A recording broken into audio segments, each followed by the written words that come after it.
laging nakangiti.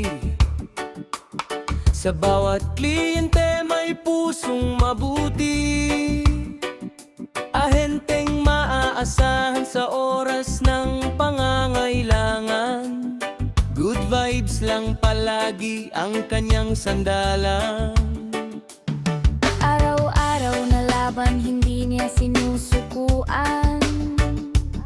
Sipag at tiyaga ang kanyang